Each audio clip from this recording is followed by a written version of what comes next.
So we've been talking a lot about the announcement of the new 6th generation Toyota 4Runner, and although pricing isn't officially announced yet, we can assume they're going to be expensive because the rest of the Toyota truck lineup continues to climb more and more expensive than ever, and as these trucks are getting more and more complicated with more features and gizmos and stuff, the price is just going to keep on climbing up. So it's safe to assume that the new 4Runner is going to be more expensive than the outgoing 5th gen. So it got me thinking about what other alternatives are out there to the new 4Runner. For those of you that are looking for an off-roadable SUV at a much cheaper price, let's keep it below $20,000. These are 10 different off-road SUVs that I think have a lot of potential that you can get for much cheaper. Now, if I'm a little bit off on the pricing and you can't quite get something under 20K, don't bust my huevos, okay? I didn't research every single listing of every single truck out there. This is sort of a generalization. So for starters, I'm sure it's gonna come as no surprise. It's very obvious. My first choice, bam, right there, the old 4th generation Toyota 4Runner. I think it's the top choice if you want a off-road, body-on-frame SUV, particularly with the V8 engine. I think that's the one to go with. I'm a little bit biased, of course. I'm not going to dig into this one too much. Obviously, this whole channel is all about 4th gen 4Runners. We always talk about them, so I don't want to waste space here. And it's not just the 4th gen 4Runners. It's really any generation of Toyota 4Runner is going to be a great purchase. The only thing is, you're going to have a hard time finding a 5th gen under $20,000 if you're looking for one with decent mileage and like good service history and stuff. Next up, keeping it in the Toyota family, of course, we're going to have some other brands later on in this list, but for now we're sticking with Toyota. We have the FJ Cruiser, and I think these are fantastic trucks. These are built on the same Toyota 120 platform as the 4Runner and Tacoma and stuff like that. These are, I don't want to necessarily say underrated because I think they are pretty well respected in the Toyota community, but they've been gone for quite a few years now, and I think a lot of people have sort of forgotten about them. And the market for these FJs is a little bit odd, I think, because the later model facelifted, I don't know if you can consider it facelifted, but the later model FJs still command a premium. They're outrageously priced in some cases. But the early models, I think, can be found for smoking deals sometimes. Of course, they were sort of updated over the years, but it was never like a complete redesign or anything like that. So the older ones are quite similar to the newer ones, but for drastically cheaper. So there's a few key things that make the FJ stand out as sort of a special vehicle. First of all, I think it has that kind of love it or hate it styling that we are also seeing on the 6th gen 4Runner. Kind of polarizing. Either you think it looks awesome or you think it's hideous. You can also get them in some pretty bright colors too that you can never get a 4Runner in. In terms of off-road capability, they've got some great features. They're the typical independent front suspension from Toyota with a solid rear axle. We have a lever-actuated four-wheel drive system, unlike the switches in the 4Runners, which is a big benefit for a lot of people. I think at least some of them, if not all of them, came with a locking rear differential, like an e-locker. They do have their downsides. You know, of course, they're thirsty like any other Toyota truck. They have these weird kind of suicide doors on the back, sort of like an access cab Tacoma that can be a little bit awkward to fumble around with. But they've got the 4-liter V6, and unlike the 6th generation 4Runner, we know for a fact that you can get an FJ with a 6-speed manual. We still don't know about the new 4Runner. Next up, we have the Lexus GX470. Most of you guys are already familiar with the fact that it's essentially a V8 4th gen 4Runner, but more accurately, it's a Land Cruiser Prado underneath, which is what they were sold as like the global vehicle. So you know anything that is considered a Land Cruiser is automatically tough, rugged, reliable, high quality, and that's exactly what the Lexus is. Plus, there's just something cool about taking a luxury SUV and then putting big off-road tires on it and putting it out in the mud or something. The GX is also built on the Toyota 120 platform, so not only does that mean that it's a super capable, super reliable setup, body on frame, solid rear axle, it also means that a lot of parts with the Toyota trucks are interchangeable, especially the wheels and suspension and stuff like that swaps over directly. As a matter of fact, the rear air suspension delete system that I have on my 4Runner is the same part number for a Lexus GX. So unlike the 4Runner, the GX was only available with a 4.7 V8. And for me, that's not a downside because I wouldn't want to get one with a V6 anyways. But there are a lot of people that have a problem with the timing belt needing to be replaced on the 4.7, so that's a bit of a downside, I guess, for some. Another downside is instead of having a rear hatch that lifts up, it's got a swing out barn door. Aftermarket support for the GX is a little bit tough, but it is getting better. There are companies now that are seeing people taking these sort of bougie luxury SUVs and modifying them to go off-road, and they are starting to cater to that crowd. I think the problem is the crowd is just not that big. So you're not gonna have a huge selection in aftermarket parts here, Next up is the Toyota Land Cruiser 100 series, and this is now a few generations out, where this is considered a fairly outdated truck, but it has so much going for it that I feel like it's such a bargain, even though you are going to have to pay a decent amount of money to get one, at least a good one. And this also counts for the Lexus LX470, which, once again, just like the GX, it's the Toyota truck in a tuxedo. The 100 series also had the same 2UZ 4.7 liter V8, which we know and love. The Land Cruiser, though, is a little bit bigger of a platform. You're going to have a bit more interior space. They're a little heavier, even worse on gas. They also have an awesome aftermarket for them. They're arguably one of the most reliable vehicles ever built. These things are built super tough. You can't kill them. As long as you can keep it from rusting, it's going to last forever. And because it's a little bit bigger than a 4Runner, you also have the advantages in things like towing, or even just, overall interior space. You're gonna be a little bit less cramped. That comes at the cost of fuel economy, of course. They are quite a bit thirstier than the 4Runners and the GXs. The 100 series, like most Land Cruisers, has very subtle styling. They're very bland looking, very kind of like under the radar type of looks on these things. And that can be a great thing for a lot of people that just want a functional rig that people aren't gonna be stopping them and talking to them everywhere they go and giving them compliments and stuff. I got one more 4.7 V8 equipped vehicle here for you for the list. This is the first generation Toyota Sequoia. So if you find a Land Cruiser is just too far outside of your budget, because they do really hold their value well, sort of a best kept secret in the Toyota off-road community is the first generation Sequoia. These trucks are fantastic. If you're not super familiar with them, they're very similar to the first gen Tundra. And the styling is, I would say, kind of love it or hate it on these for the opposite reasons of the FJ, because these are not bold. They're very round and kind of like 90s looking, especially in stock form. But when you upgrade them, they become much more kind of masculine and aggressive looking.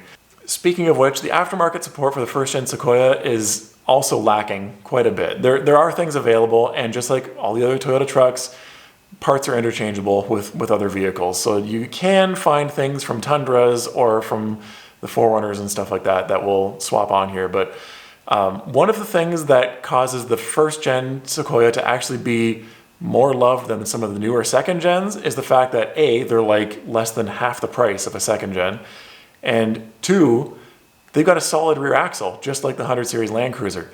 The second gen Sequoias, which are also great trucks on their own, have independent rear suspension. And there's a lot of people, especially diehard off-roaders, that are not a fan of that. And it doesn't mean they can't go off-road. There's guys that are putting lockers in those things and still rock crawling them and stuff. But I think the first gen is the best bang for your buck in terms of a larger, sort of like a 7-passenger SUV that has all of the reliable bits, the strong frame, the kind of subdued styling that you know and love from that golden era of Toyota trucks. And you can find these for absolute bargains. All right, that's enough of the Toyota trucks. Let's move on to some other brands and try to be a little bit open-minded here. And this next one, I have to admit, I've always been sort of a closet fan of. Every time I see them out in the wild, I think they're just really cool. I don't know what it is about them, but it's the second generation Nissan Xterra. A friend of mine told me a long time ago, he used to install car audio stuff for a living. He always said that Nissans are the Chrysler of the Japanese car community. He thinks that they're not super reliable and the electronics in them is not great. But I think the general consensus on the internet says otherwise. It seems like the Nissans are maybe not quite at Toyota's level of reliability and durability, but they're still a Japanese automaker, and these trucks are still very tough. They share a lot of similarities with the Toyota lineup. So these second gen Xterras, you can get them, believe it or not, with a manual transmission. I think they were pretty rare though. And you can even get them like in a Pro 4X model, which is sort of like the TRD off-road of the Nissan world. The V6 makes kind of similar power to the 4Runner V6. The styling is a little bit aggressive, a little bit bold, kind of more like an FJ. They do have a couple of known problems with, it seems like maybe the earlier models. They have the strawberry milkshake of death, which sounds kind of similar to what the third gen 4Runners suffered from. They also have some issues with the chain tensioner.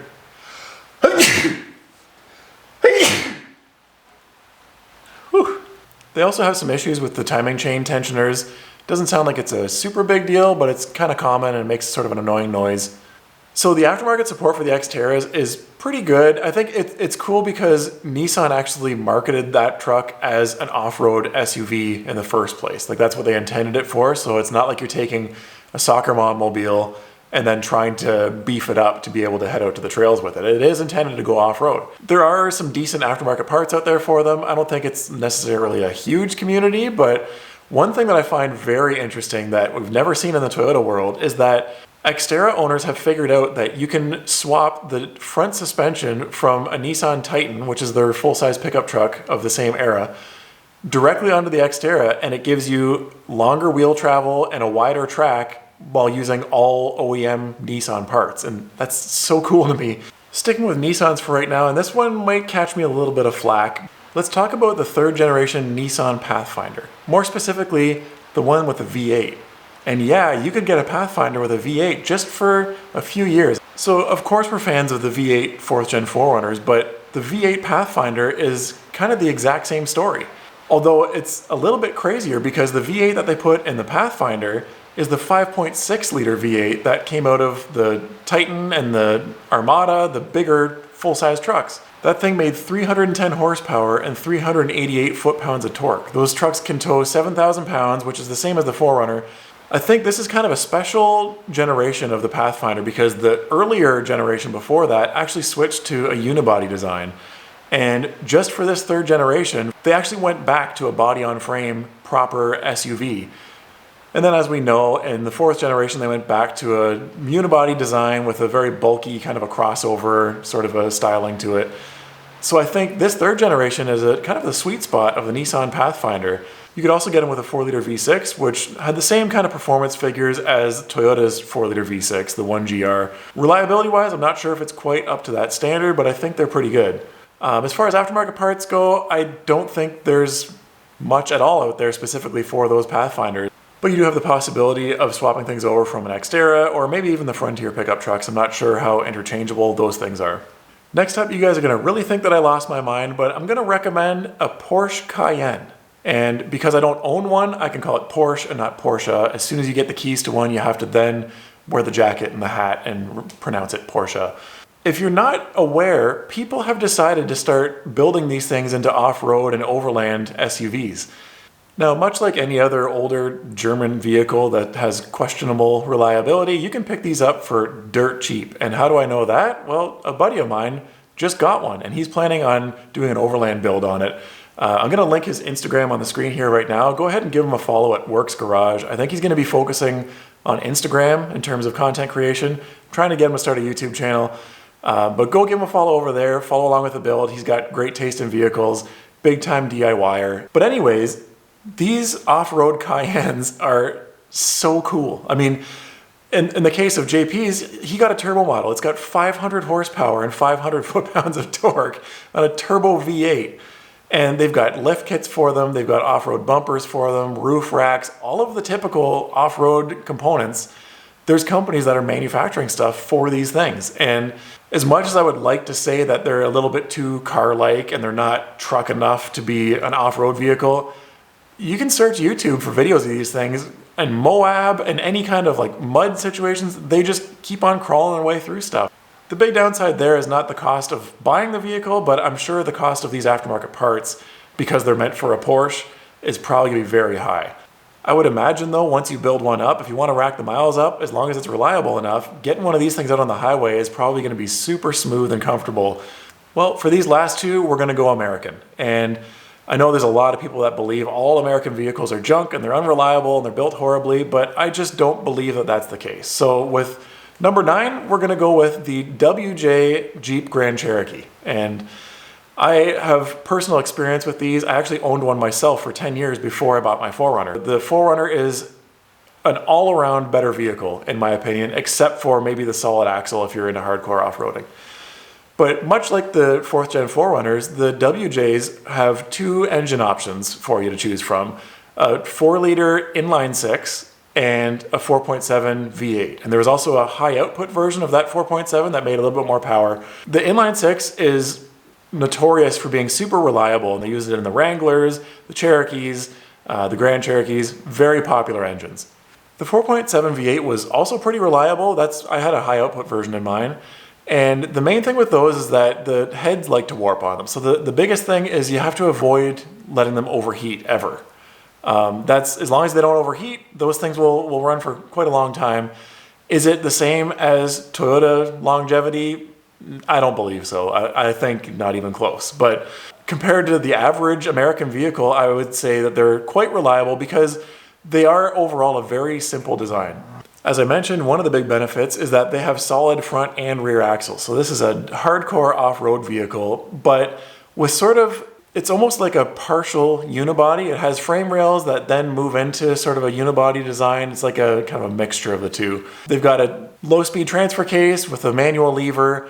The interiors are not good, but I think that the weak point of the Grand Cherokees is sort of the build quality, the electronics and stuff. Like I was replacing sensors on mine, and so I never had to replace an engine or anything, but the transmissions are okay, but it is a Chrysler transmission. A lot of this stuff comes down to making sure you get a low mileage one and stay on top of the maintenance. You just can't really neglect them the same way that you can neglect a Toyota and get away with it. Aftermarket support for the Grand Cherokees, well, back when I had mine, it was not bad, and I think it's been at least 10 years since then, so I think there's probably been other companies come out with new parts and stuff for them, and people have learned more about them since then. You can build a pretty good WJ Jeep for pretty cheap too. Like you can buy them for cheap, and the parts are really cheap as well from what I remember. Last but not least, or maybe it is the least, I don't know, but the Chevy Tahoe from 2007 and up was, I think, a pretty good truck. So obviously these things share a lot with the Chevy pickups and also the Suburban, which is like the bigger size truck. But the Tahoe is just a little bit shorter wheelbase, and I think would make it more maneuverable and tighter trails and stuff than the longer Suburban. You have an LS V8, which you can't argue. They are reliable. They're super strong. They perform well. They got great power. Finding parts for them is not only easy, but cheap because you can walk into any junkyard and find LS parts. As far as how the rest of the truck is built, I think they're pretty tough. I mean, our local police service used to use them for their sort of like highway patrol vehicles for a long time, and that means they've got to be able to beat on them, and they have to be somewhat reliable, I would assume. So you can hate me all you want, but I think the Chevy Tahoe might be a pretty good platform for an off-road vehicle. So those are my top 10 picks for off-road vehicles under 20,000 bucks. Let me know what I missed. Comment below if you have any other suggestions, and aside from that, thank you for watching, and I'll catch you on the next one. See ya.